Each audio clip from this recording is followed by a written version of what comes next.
The wedding photo arrives in Marcus's inbox at 11:47 p.m., 17 years after the woman he loved disappeared without a word.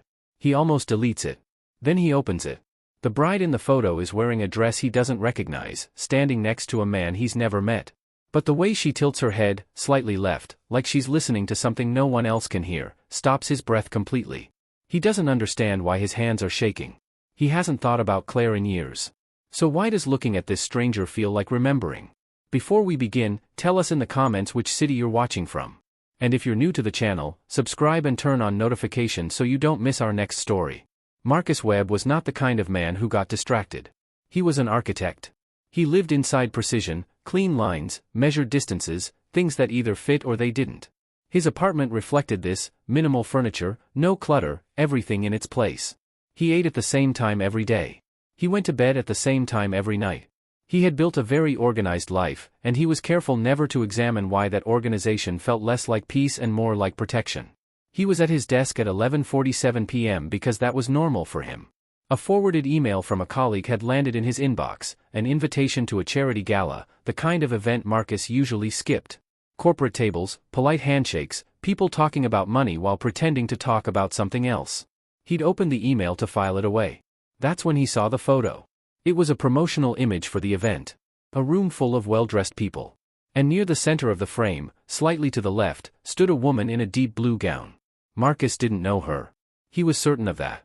He was also certain, in a way he couldn't explain, that something about her was wrong, not wrong like a threat, but wrong like a note slightly off-key.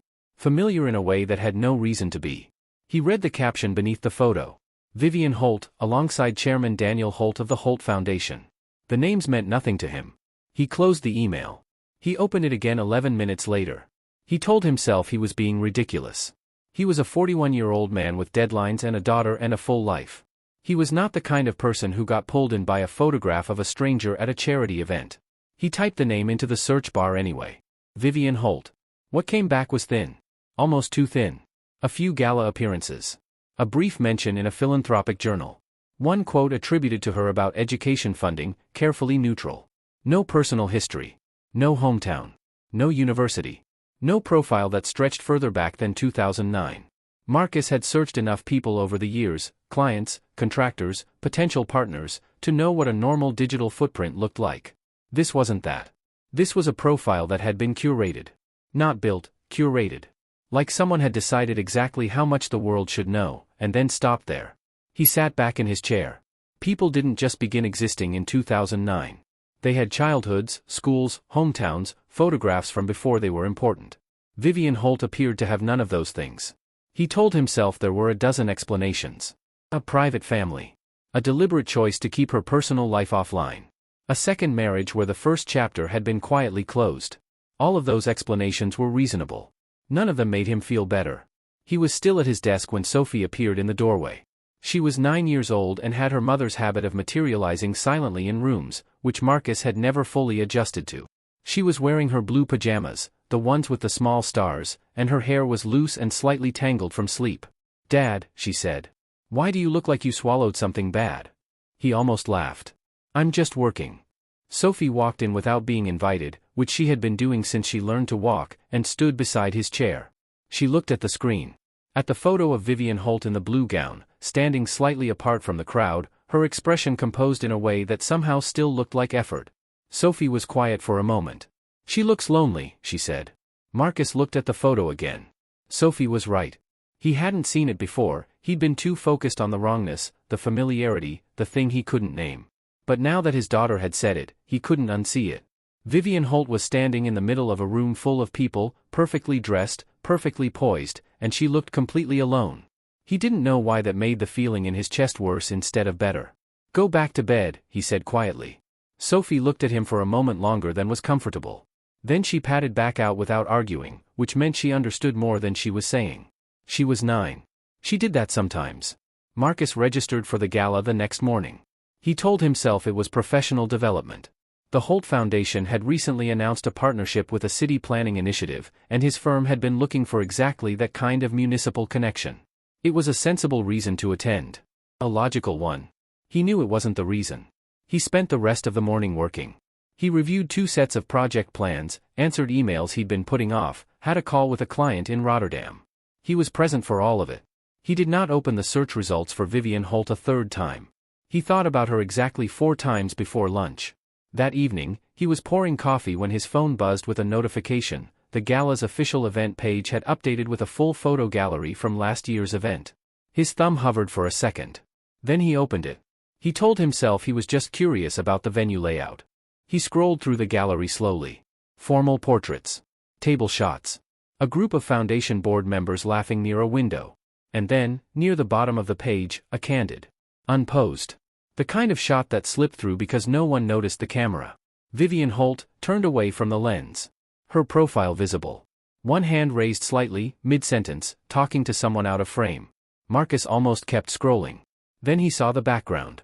Slightly behind Vivian, half hidden by the edge of a pillar, stood another woman. Her face was mostly turned away. The image was soft at the edges, she wasn't the subject of the photo, and she was clearly not meant to be noticed. But Marcus noticed. Because both women, Vivian in the foreground, the unnamed woman half in shadow behind her, were wearing the exact same bracelet. Thin. Silver. A single small charm at the center. Identical. Marcus set his coffee down very carefully on the counter. He stared at the photo for a long time. 2 women. Same bracelet. One of them famous enough to appear in charity programs. The other one almost invisible, standing in the background like she was trying not to be seen at all. Who was she? Marcus didn't sleep that night.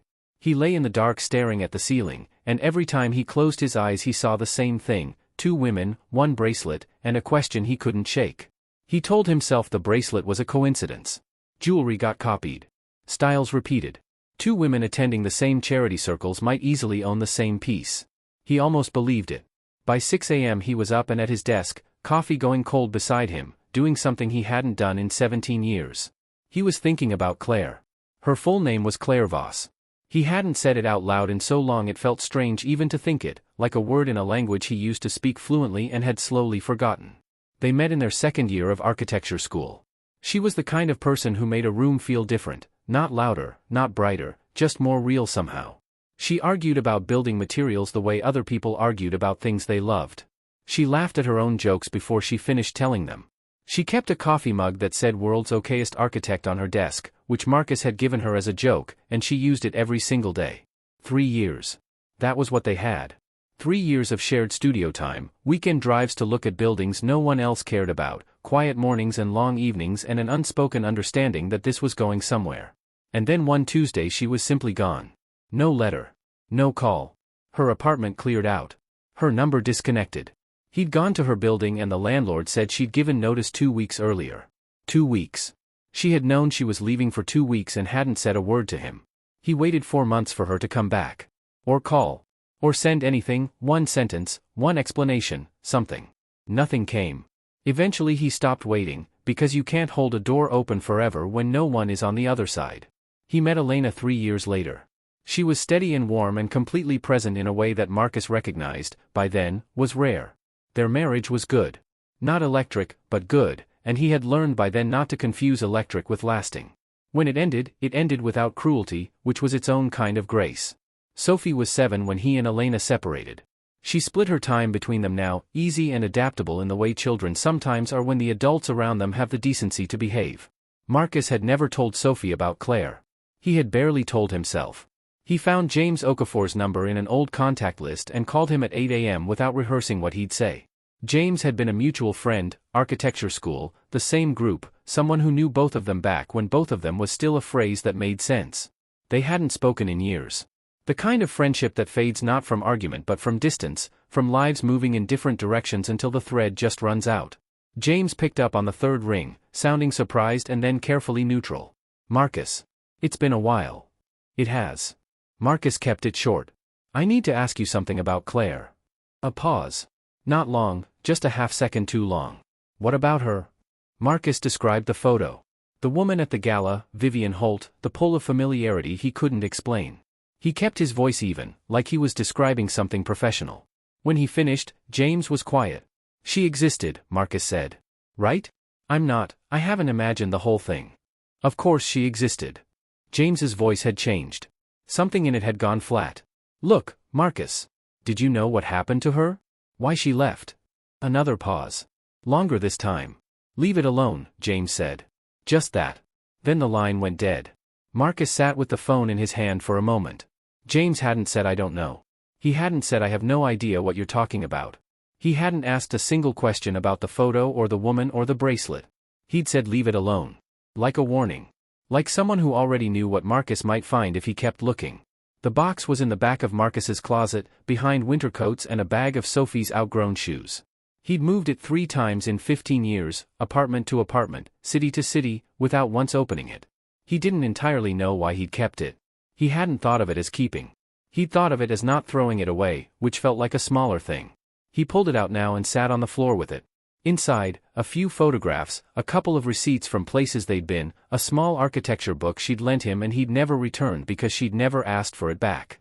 And at the bottom, folded twice, a note in Claire's handwriting. He remembered finding it. She had tucked it under his apartment door on some ordinary Tuesday. That's what he'd thought then, that it was ordinary. He'd opened it and read the first line and then put it away because he hadn't been ready for it. He'd told himself he'd read the rest later. He read it now.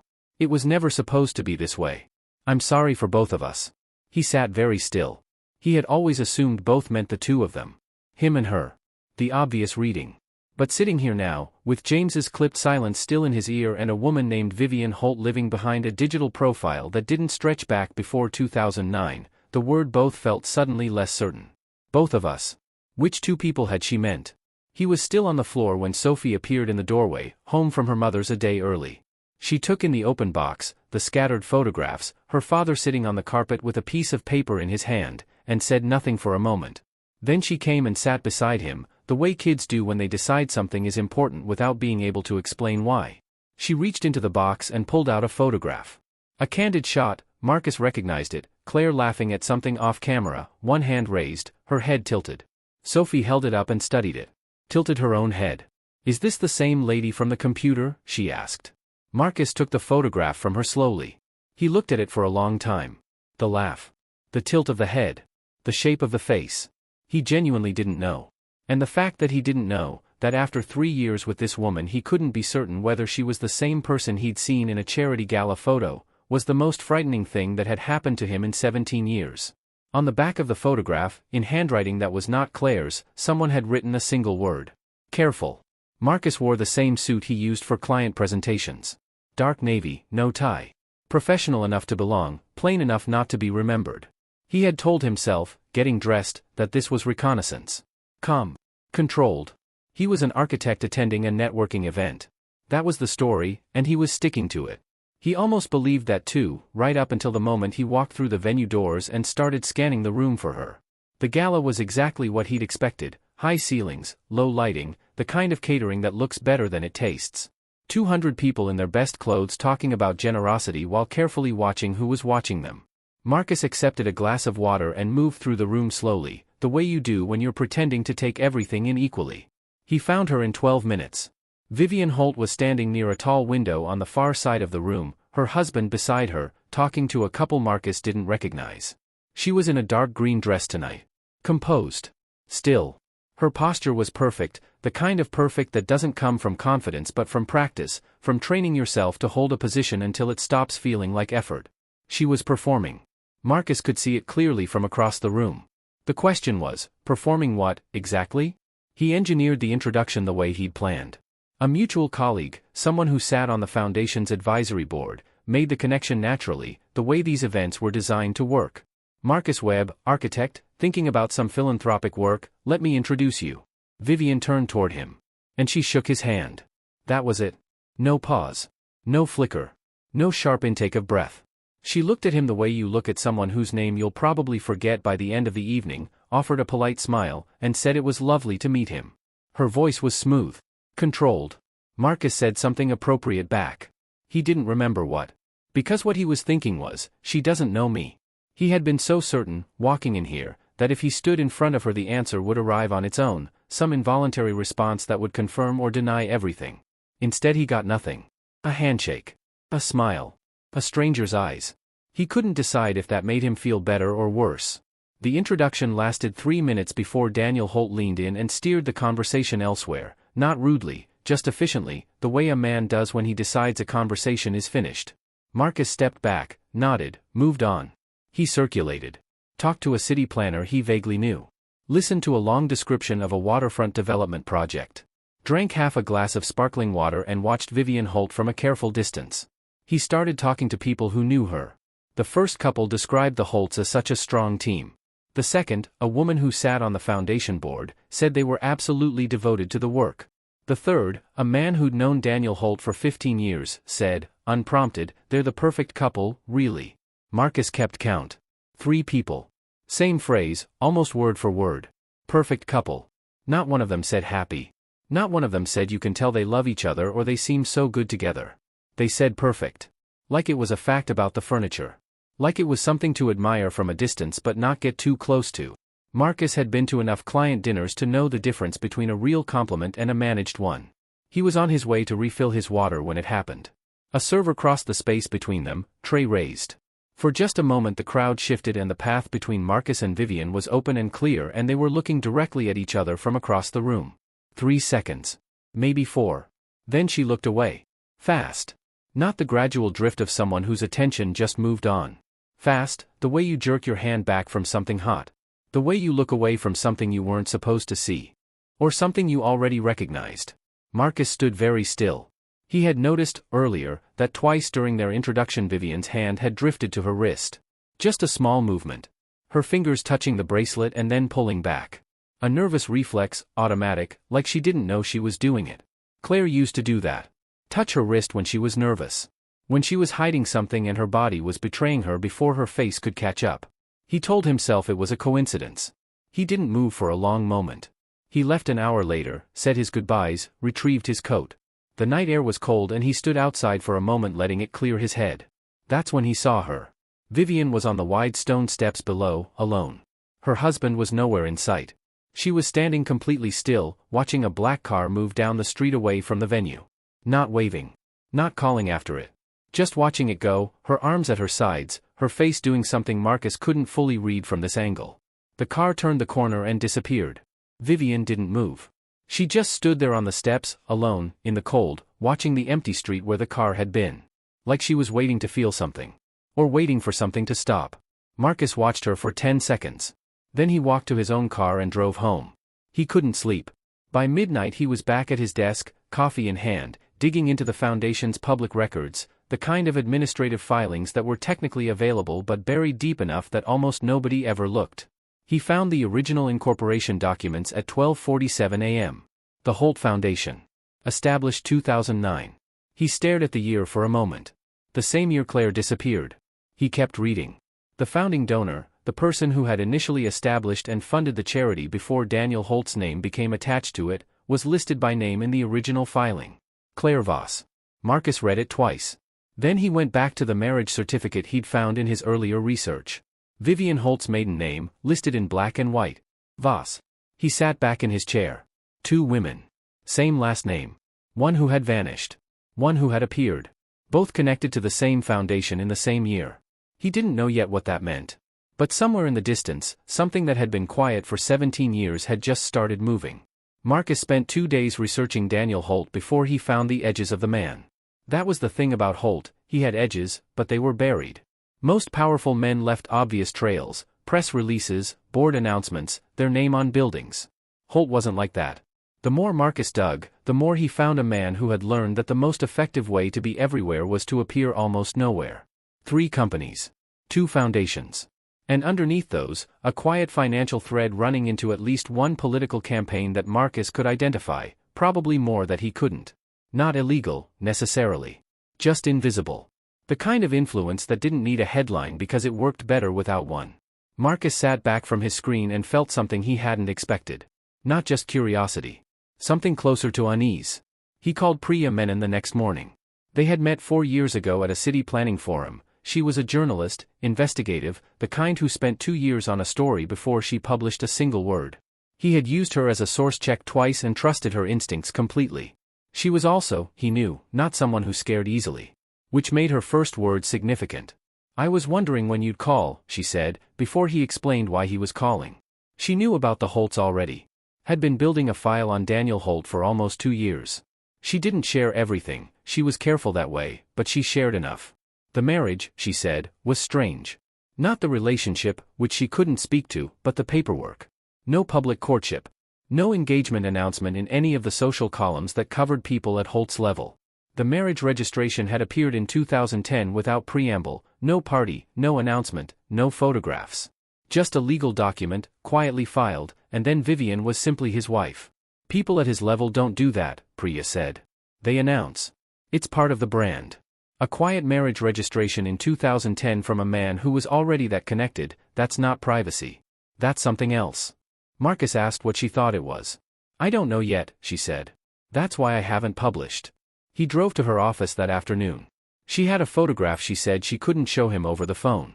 It was printed from a digital archive, a private event, 2008, the year before Claire disappeared. Holt was younger in it, mid-40s, standing beside a woman whose face had been removed. Not blurred, not obscured by shadow. Cropped. A clean, deliberate cut, like someone had gone into the image after the fact and removed that specific person. Who had access to this image? Marcus asked. Originally? The photographer. The event organizer. And anyone with enough reach to get to both of them. She paused. This was the only photograph from that entire evening where that section of the room was edited. Every other photo from the same event, same night, untouched. Someone had specifically removed that woman. Someone with enough reach to make it happen quietly and completely. Marcus stared at the cropped edge. The woman's shoulder was still visible. One hand. A partial sleeve. And just at the border of the cut, the very bottom of a bracelet. Thin. Silver. He said nothing about the bracelet. But his chest had gone very still.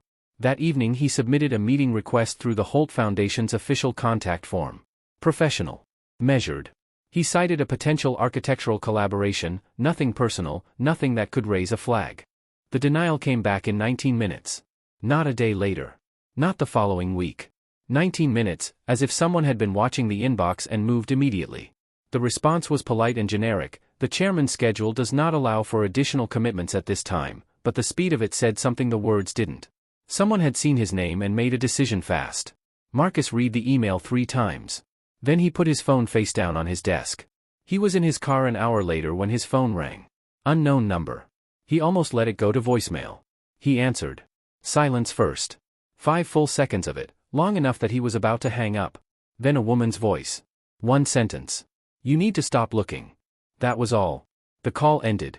Marcus sat in the parked car with the phone still pressed to his ear, the line dead, trying to locate the voice. It was familiar. Not like a stranger he'd met once, familiar the way something fundamental is familiar, the way your own name sounds familiar when someone else says it. He couldn't confirm whose it was. He couldn't say with any certainty where he knew it from. But somewhere in the back of his mind, in a place he'd kept quiet for 17 years, something had responded to that voice before he'd consciously processed it. He drove home in silence. Sophie called when he was 10 minutes away. She was at Elena's, just checking in, her voice light the way it got when she was actually checking that he was okay without wanting to make it a big thing. Are you okay? She asked. I'm fine, he said. A pause. You don't sound like you, she said. Simple. Not accusatory. Just accurate. The way a 9-year-old says something true without knowing how true it is. Marcus looked at the road ahead of him and didn't answer right away. Because she was right. He hadn't sounded like himself in weeks. He hadn't been himself in weeks. He'd been something else, someone pulled backward through time by a photograph of a stranger, chasing a ghost through charity records and cropped images and a voice on a phone that he couldn't name but couldn't forget. I'll talk to you tomorrow, he said. Get some sleep. He hung up and sat at a red light and thought about the bracelet in the cropped photograph. Priya called at 11 p.m. He knew from her voice before she said anything that she'd found something. The archive recovery software came back, she said. She sounded careful. Controlled. The way she got when a story got bigger than she'd expected. She had reconstructed the cropped portion of the 2008 photograph. The woman standing beside Daniel Holt was young. Early 20s. She was turned slightly toward him, mid-laugh, relaxed in the way you are with someone you know well. Her name, Priya said, based on cross-referencing with other photos from that period, was Claire Voss. Marcus said nothing. Marcus. Priya's voice dropped slightly. She was pregnant. The light turned green. He didn't move. The car behind him waited. Then honked softly. He pulled through the intersection automatically, hands on the wheel, not thinking about the road at all. Claire. Standing beside Daniel Holt in 2008. Pregnant. 1 year before she disappeared. 1 year before a foundation appeared with her name on it and then was quietly handed over to the man she was standing next to. He didn't know what question to ask first. He wasn't sure he could ask any of them yet. He just drove, and let the weight of it settle, and tried to understand what he'd been looking for all this time, and what he might have just found. By the following morning, Marcus had a theory that fit. That was the thing about a theory that fits, it doesn't arrive loudly. It settles. Quietly. Like something heavy finding the floor. And once it's there, you feel it in your chest before you finish thinking it through. Claire had gotten pregnant in 2008. She had panicked. She had chosen the man with money and power and the ability to make problems disappear, and she had disappeared along with them. Changed her name. Built a new life. Become Vivian. It was a betrayal. The largest one he could imagine. But it made sense. And after 17 years of no sense at all, sense, even the painful kind, felt almost like relief. He called Priya and laid it out. She listened without interrupting, which was unusual for her. When he finished, she was quiet for a moment. The timeline works, she said carefully. The pregnancy, the disappearance, the 2010 marriage, yes, it fits together. But the records don't fully align, Marcus. The Foundation Incorporation, Claire Voss is listed as the founding donor, but the administrative contact on that filing is a different address entirely. A law firm. One that has represented the Holt family for 30 years. So Holt's people filed the paperwork on her behalf. Maybe. Or someone used her name. I'm not saying your theory is wrong, I'm saying there are loose threads and I want to pull them before we. I have what I needed, he said. A pause. Marcus. I appreciate everything, Priya. I'll be in touch. He hung up before she could finish the sentence. He sat at his desk for a long time after that call. Not working. Not researching. Just sitting with the story he had built, turning it over, checking the seams. Claire had been pregnant. Claire had left. Claire had become someone else. She had looked at him across that gala room and felt nothing, or shown nothing, because she had been practicing that face for 15 years. He thought about the note. I'm sorry for both of us. He had a new reading of it now. She was sorry for him, and sorry for herself, for the life she was choosing to abandon. The both of them she was leaving behind. He thought about 3 years of shared mornings and the coffee mug and the way she laughed before she finished her own jokes. And he decided, somewhere in that quiet office, that he was done. He knew enough. The rest was hers to keep. He closed the laptop. The photograph arrived 2 hours later. Anonymous message. No number attached, just an image file sent through a contact form on his firm's website. He almost didn't open it. It was a grave marker. Simple stone. A name carved into it, and 2 dates beneath the name. He read the name first. Then the dates. Then he read both again slowly, the way you reread something when your brain refuses to process it the first time. Claire Voss. Born 1981. Died 2009. Marcus didn't move. The woman in the gala photo, Vivian Holt, was alive. Very much alive. He had shaken her hand. He had watched her stand on stone steps in the cold, watching a car drive away. But if this was real, if Claire Voss had died in 2009, then the woman at the gala was not Claire wearing a different name. She was someone else entirely. He sat with that for a long time. The theory that had felt so solid an hour ago had just developed a crack straight through its center. And through that crack, something cold was coming in. If Claire was dead, who was Vivian? And if Vivian wasn't Claire, then why did she feel so familiar? He called James. 3 rings. He expected voicemail. Then the line opened. I told you to leave it alone. James's voice was flat. Not angry. Something past angry, the voice of a man who had been dreading this call for weeks and was now simply on the other side of it. There's a grave, Marcus said. Claire Voss. 2009. Silence. James. Talk to me. He heard James exhale, long and slow, like something being released. I know about the grave, James said quietly. Then tell me who Vivian is. Another pause. Longer than the first. There were 2 of them, Marcus. His voice dropped. There were always 2. Marcus went very still. What does that mean? Claire had a sister. James said it like it cost him something. A twin. They were separated when they were teenagers, some kind of family situation, court order, I never knew the full details. Claire never talked about it. I mean never.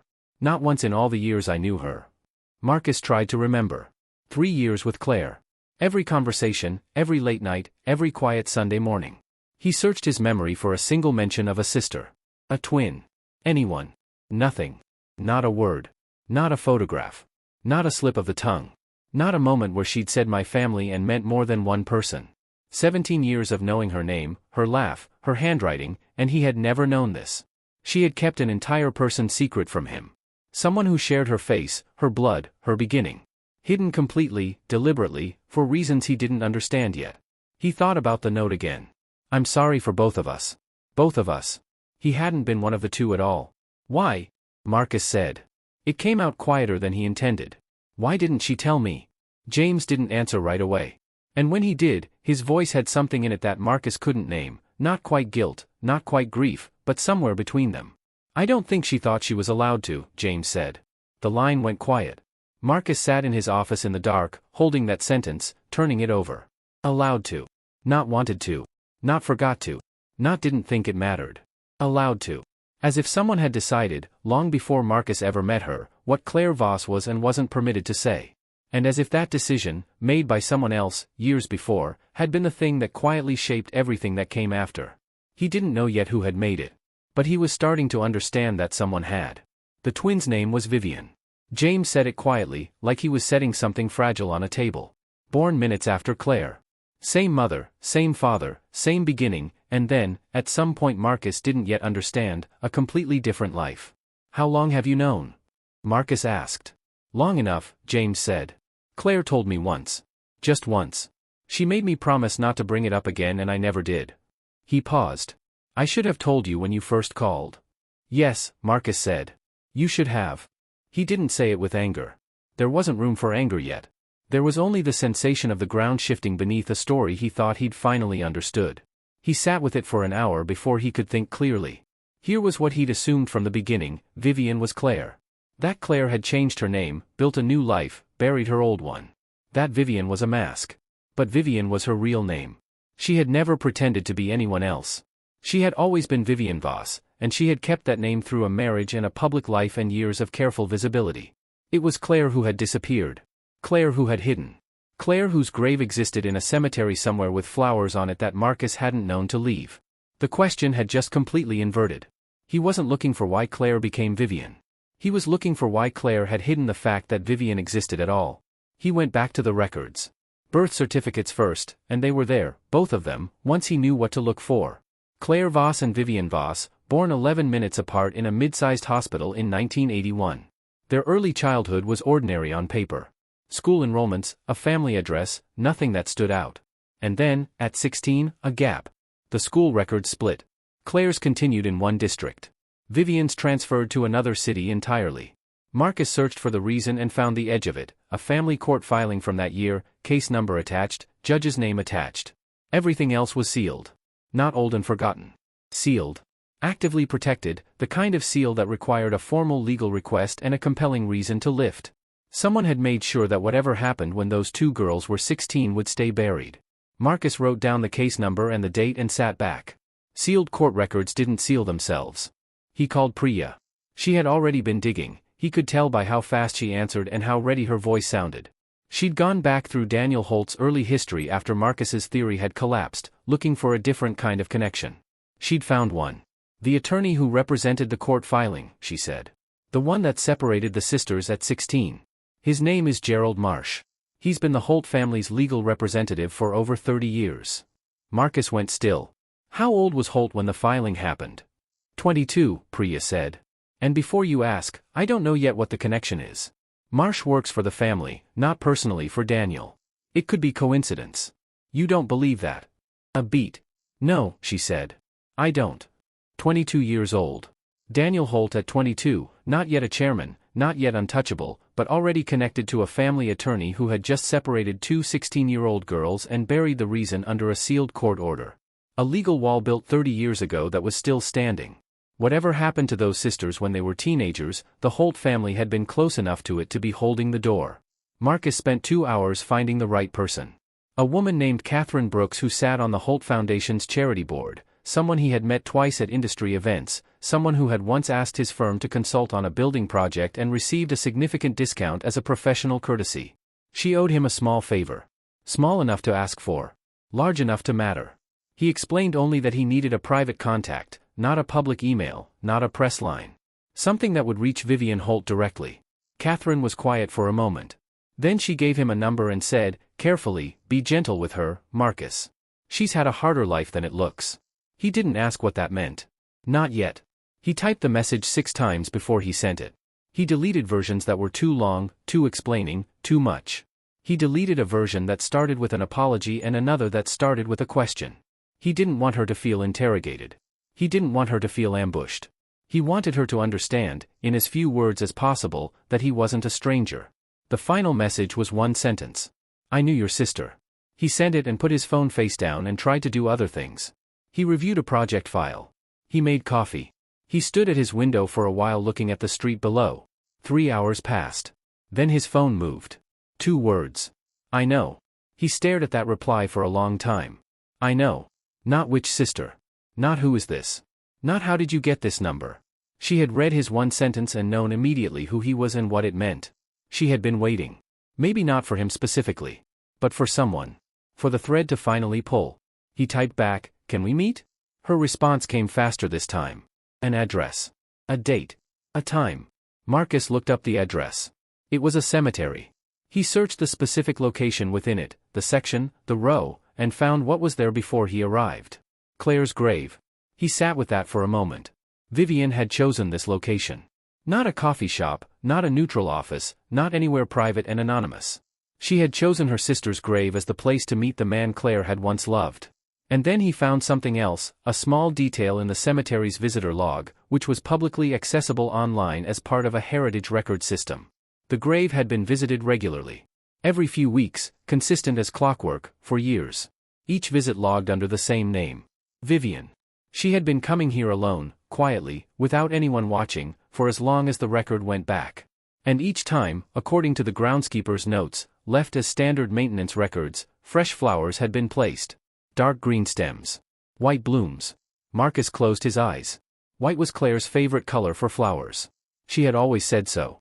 But dark green, that specific deep, particular green, had been his.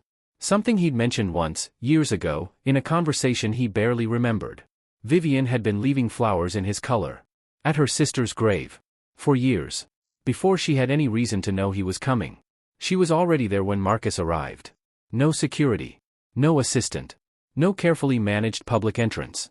Just a woman standing alone beside a grave marker, her hands at her sides, wearing a plain dark coat that had nothing to do with the polished figure he'd watched perform at the gala. She looked smaller here. Not weaker, just real in a way she hadn't been under chandeliers and careful lighting. Marcus stopped a few feet away. Neither of them spoke immediately.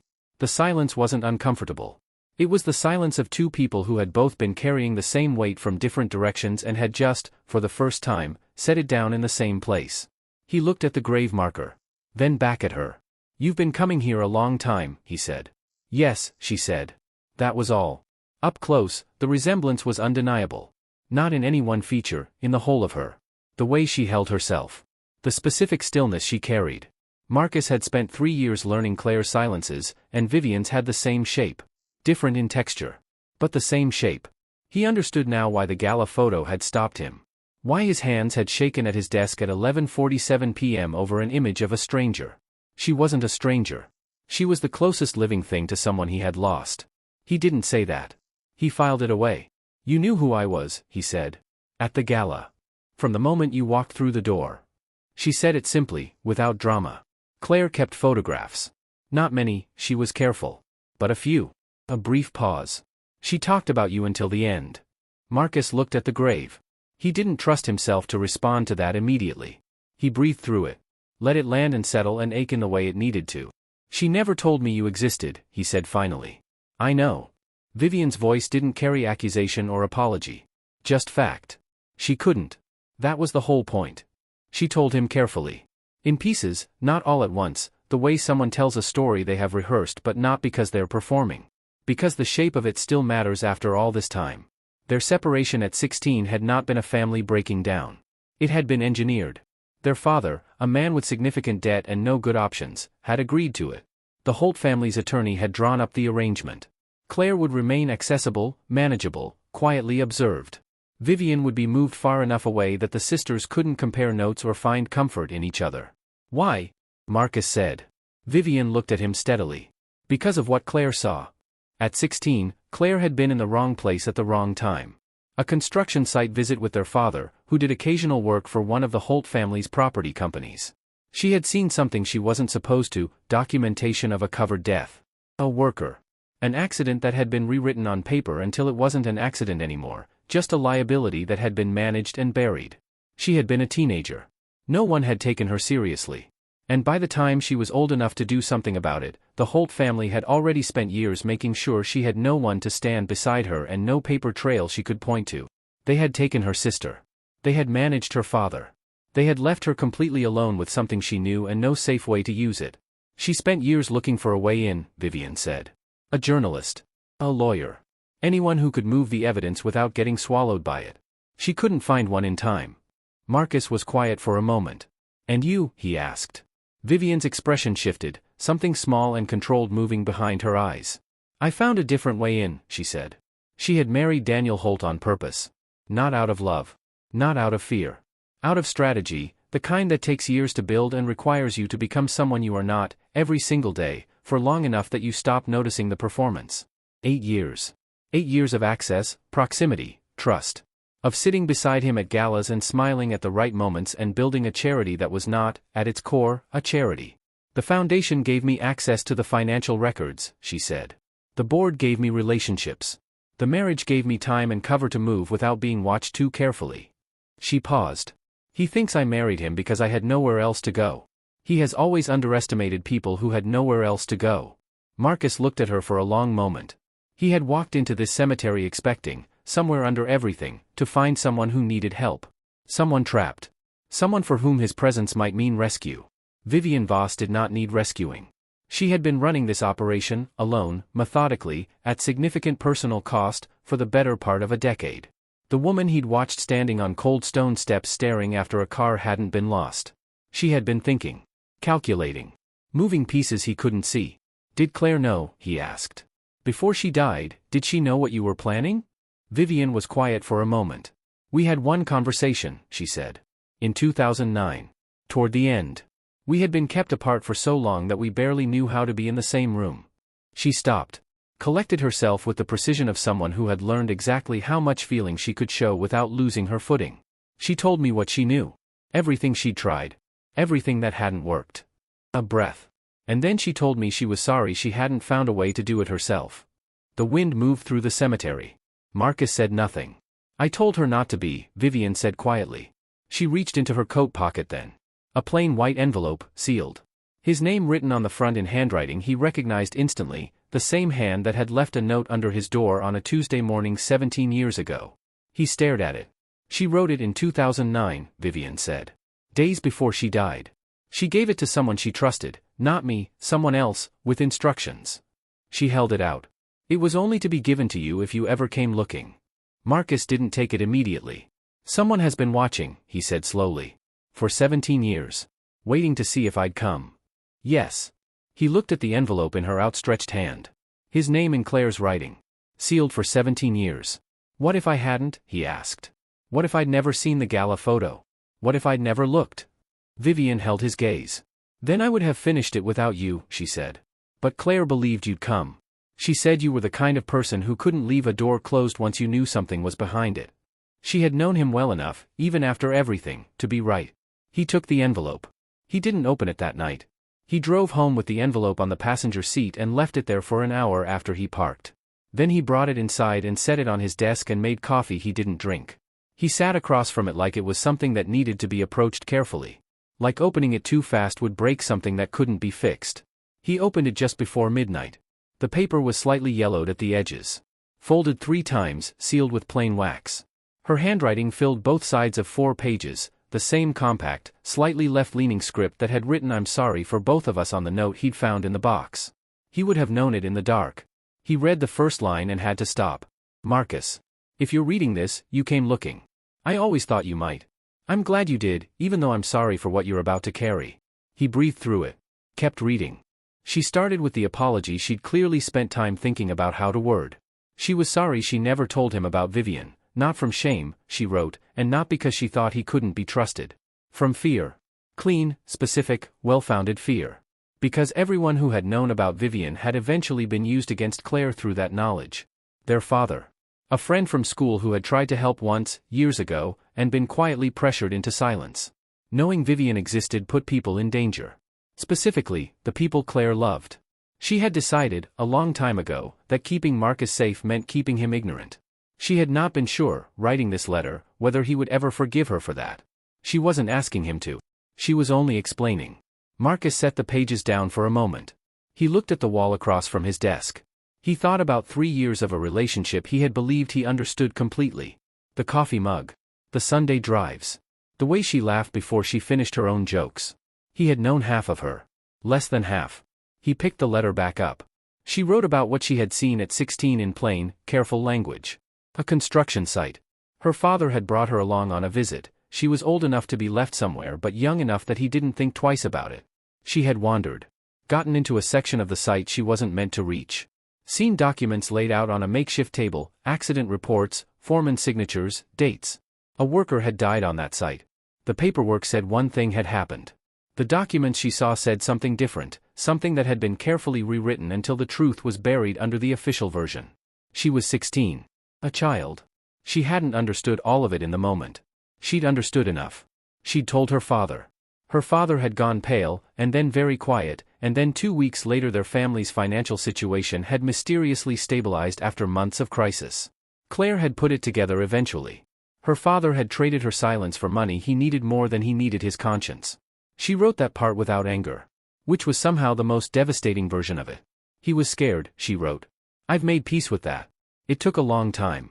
She had spent years after that trying to find someone, anyone, who could move the evidence without being absorbed by the Holt family's reach. Lawyers who took meetings and then didn't call back. A journalist who had shown genuine interest for 3 weeks before going quiet. An advocacy group that had been managing a funding relationship with one of Holt's connected foundations without knowing it. Every door had closed. Then she had gotten sick. And the time she'd thought she had, the time she'd kept telling herself she still had run out faster than she expected. I ran out of time, Marcus. That's the truth of it. I ran out of time and I couldn't find a door that stayed open and I didn't have anyone left to hand it to except Vivian. And I was so afraid of dragging her in. She'd already lost so much because of what I knew. Marcus had to stop again.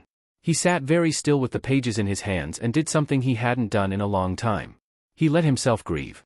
Not for the mystery, not for the unanswered questions. For her. For the person who had carried something enormous, alone, for most of her adult life, and run out of time before she could put it down.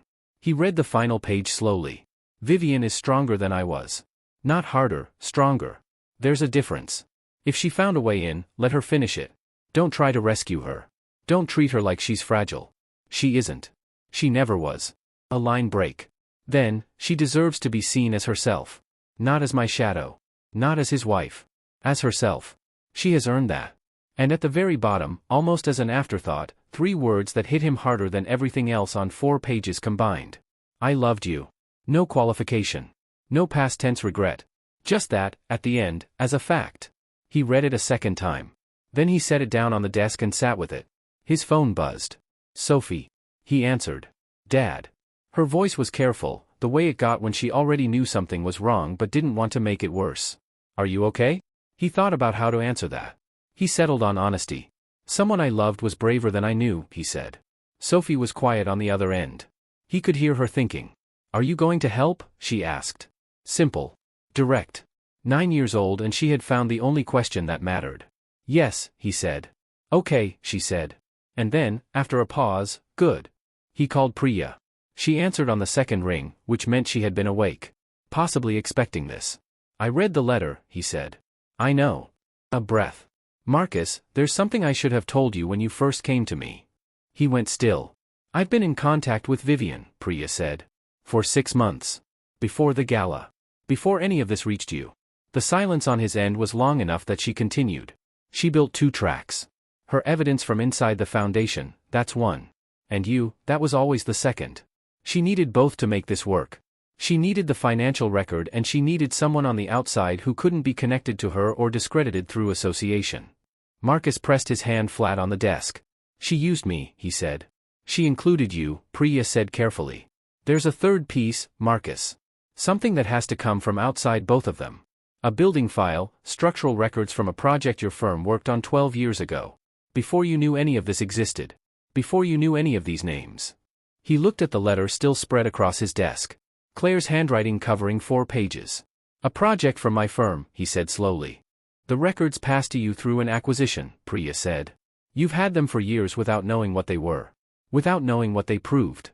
He sat there in the quiet of his apartment, holding the phone, understanding for the first time that he hadn't stumbled into this story at all. He had been part of it the whole time. The building file was exactly where Priya said it would be, buried inside a digital archive from an acquisition Marcus's firm had completed 12 years ago. A small structural consulting company, absorbed quietly, their records folded into his firm's system and never fully sorted. The kind of thing that happens in mergers and gets flagged for later and then never quite gets to later. He found the falsified safety report in 40 minutes. He recognized the site immediately. The project number matched the same construction development that had appeared in Priya's earlier research. The same location. The same year. A worker had died there, officially, an accident, correctly documented, properly closed. Except the report in Marcus's archive said something different from the official record. Different cause. Different timeline. Different signatures. Someone had written 2 versions of the truth, filed one publicly, and buried the other inside a company that was about to be purchased and absorbed and forgotten. The firm that had signed off on the falsified version no longer existed. It had been dissolved cleanly, its records scattered across 3 acquisitions over the following decade, one of which had been Marcus's. He had been sitting on this for 12 years. In his own system. In his own archive. Without knowing it was there. He sat with that for a long time. He called Vivian. She arrived at his office within the hour. No pretense this time, no careful public composure. She sat across from his desk in the same plain dark coat from the cemetery and waited for him to speak first. You knew, he said. Before the gala. You knew my firm had these records. Yes. The photo that was forwarded to me. The charity invitation. I sent it, she said. Through a colleague who didn't know why I was asking. Marcus looked at her steadily. He had known this was coming, had felt it since Priya's call the night before, but hearing it confirmed was still its own kind of impact. You built a path straight to me, he said. And then you let me think I found it myself. Vivian didn't look away. I needed someone Claire trusted. Someone with enough personal reason to keep looking even after it got uncomfortable. Someone who couldn't be connected to me or discredited through proximity. She paused. Someone who had the evidence and didn't know it, so when it surfaced it would come from a clean source. You used me. I included you. She said it the same way Priya had, carefully, deliberately. I needed both tracks to converge. The evidence from inside the foundation and the records from your archive. Neither one is enough alone. Together, they're everything. Marcus pushed back from the desk slightly. Not in anger, in the need for physical distance from the conversation. Would you have preferred I asked politely? Vivian said. Called you and said, hello, I'm the twin sister of the woman you loved, who died keeping a secret to protect you, and I've been inside a marriage I don't want for 8 years, and I need you to hand over documents you didn't know you had so we can destroy a family that has been untouchable for 30 years. She held his gaze. Would you have believed me? He had no good answer. He knew it. She knew it. The silence between them lasted until he moved on. Priya called that afternoon. Her voice was controlled in the way it got when something had accelerated. Daniel Holt knew. Not everything, not the full scope of what they had assembled. But enough. Someone inside the foundation had noticed Vivian's access patterns, the documents she'd been quietly copying over months. Holt had not confronted her with a scene. No raised voices, no dramatic accusations. He had come home the previous evening, sat down at the dinner table, and looked at her with something Priya described as a very particular kind of fear, the fear of a man who has spent 30 years believing himself safe and has just felt that belief develop its first crack. His attorney had arrived the next morning. He's moving to contain, Priya said. Not to fight. He doesn't think he can fight. He's trying to minimize. Marcus thought about that. A man who had inherited a crime, built an empire on its silence, and managed it for decades through money and legal infrastructure and sheer accumulated weight. Now sitting across from his own attorney, trying to calculate how much could still be saved. How long do we have? Marcus asked. I publish tomorrow, Priya said. If we're doing this, it's tomorrow. Sophie came over that evening, dropped off by Elena on her way to a work dinner. She dumped her backpack by the door the way she always did and found Marcus at his desk staring at the building file, the falsified report open on his screen. She came and stood beside him. Looked at the document. She couldn't understand the technical language but she could read the name of the site, and she could read the date, and she could read the word fatality near the bottom of the page. Is that bad? She asked. Yes, Marcus said. She thought about that. Someone got hurt? Someone died. And then someone wrote new paperwork that said it happened differently. Sophie looked at the screen for another moment. Are you going to say something? She asked. It was the most direct version of the question. Stripped of everything complicated, everything strategic, everything that had taken Marcus weeks to untangle, she had landed on the center of it in one sentence. Someone died and no one said anything. That was the beginning of all of it. That was the wound from which 30 years of silence and management and engineered separation had grown. A 16-year-old girl who saw something true and spent her life unable to make anyone listen. Yes, he said. Sophie nodded. She went to the kitchen to find something to eat. The conversation was over. She had gotten what she needed from it. Marcus picked up his phone and called Priya. Published tomorrow, he said. And there's one more name we need to include, Gerald Marsh. The family attorney. The one who sealed the court filing that separated those sisters. He's still practicing. He's still protected. He paused. Until tomorrow. That night, at 2 a.m., someone tried to access Marcus's firm's digital archive remotely. The attempt was sophisticated. Not a simple intrusion. Someone who understood the system's structure, who knew exactly which folder to target and which records to erase. The attempt failed. Marcus's own security system flagged it and blocked it automatically, generating a timestamped log of the attempt that was, itself, now additional evidence of obstruction. He called Vivian. She arrived at his office at 3 a.m. carrying a small external drive. She handed it to him without preamble. Redundant copies, she said. Every document. Every financial record. Every foundation filing. I've been building the backup for 4 months. 3 copies in 3 locations. She placed the drive on his desk. One with you. One with Priya. One somewhere they will never find. Marcus looked at the drive. Then at her. You anticipated this, he said. I anticipated everything I could think of, she said. For 8 years, that was my job. He picked up the drive. Turned it over in his hand. She had thought of every contingency. Had built protection into every layer of this. Had married a man she didn't love, lived a life that wasn't hers, kept her sister's memory alive in a cemetery for years, and prepared for this exact moment with the kind of patience that didn't come naturally to anyone. It was built, deliberately, out of loss. He didn't know how to hold all of that. Vivian moved toward the door.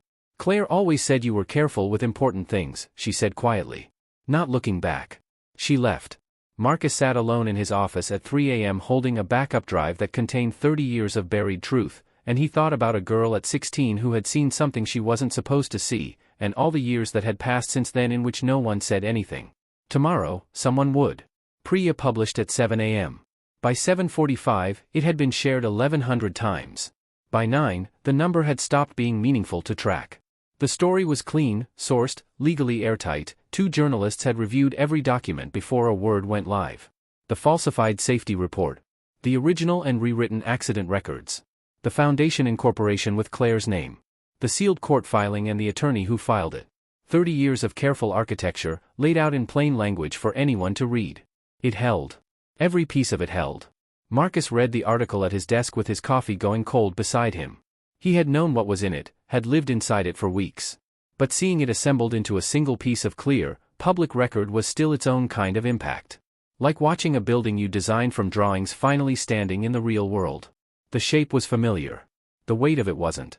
By mid-morning, Daniel Holt's name was appearing in financial press, regulatory coverage, and general news simultaneously. His communications team released a holding statement. The chairman is aware of the allegations and is cooperating fully with relevant authorities. The language was careful. Professionally managed. The kind of statement that had been sitting in a drawer somewhere, waiting. His attorneys called for a private meeting that afternoon. What happened inside that meeting was not public. But by early evening, a second statement had replaced the first. This one was shorter. More carefully worded around certain specific details. The kind of statement that comes from a man whose attorneys have shown him something irrefutable and told him, quietly, that the only remaining question is how much can still be managed. Someone who had been watching Daniel Holt for decades told Priya, off the record, that he had sat in silence for almost 4 minutes after reading the evidence summary. That he had not argued. Had not threatened. Had simply sat, and eventually said, so quietly the room had leaned in to hear it, how long have they had this? Not a denial. A calculation. 30 years of silence had just run out, and somewhere underneath the attorney and the statement and the careful management, a man was alone with what he'd inherited and never questioned and benefited from without much thought, and that was its own kind of reckoning.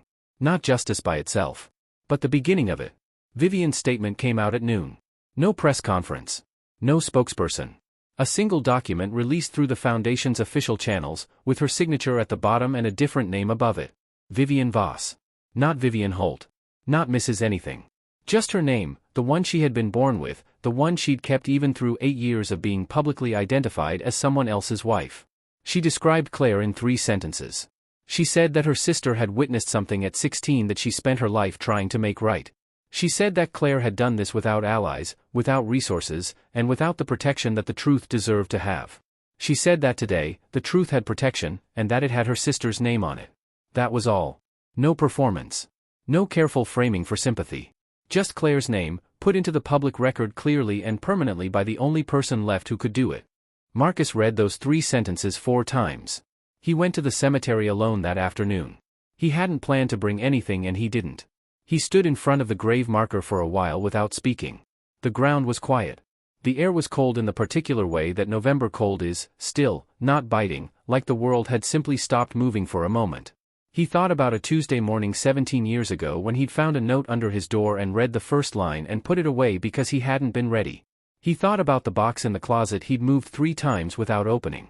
He thought about a photograph his daughter had held up and tilted her head at, the way children do when they're looking at something carefully.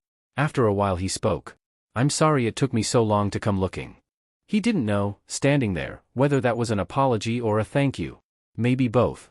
Maybe those 2 things were the same when enough time had passed. He stood a little longer. Then he left. Sophie was at his apartment when he got back, doing homework at the kitchen table with her shoes kicked off and her backpack open on the floor. She had read the article. He knew because she looked up when he came in with the expression she got when she was holding a question. "Did you know her well?" she asked. "The woman. Claire." Marcus sat down across from her. "I thought I did," he said. "I knew half of her story." Sophie considered that. She was quiet for a moment in the way she was quiet when she was actually thinking rather than just waiting to speak. "That's still something," she said. She went back to her homework. Marcus sat there at the kitchen table across from his 9-year-old daughter, and he turned that sentence over slowly, and realized she was right. Half a story was not nothing. Half a story was 3 years of real mornings and a coffee mug and a woman who laughed before she finished her own jokes. Half a story was a note under a door that had said "I loved you" at the bottom of 4 pages. Half a story was being the person she trusted enough to build a plan around, even from a distance, even after she was gone. Half was not the whole. But half was something. He had spent 17 years treating the missing half as a wound. Maybe it was also, in its way, a gift. The Foundation was restructured over the following weeks. The name above the door changed. Not to Holt, that name was gone now, quietly and thoroughly. The new name was applied simply, in clean lettering, the way you put a name on something that deserves to be permanent. The Claire Voss Foundation. Vivian stood at the window of her new office the morning the sign went up. The room was plain, she had not yet furnished it the way she wanted it. That would come later, in time, when the space felt more fully hers. For now it was a desk and a chair and a window with a good view of the street below.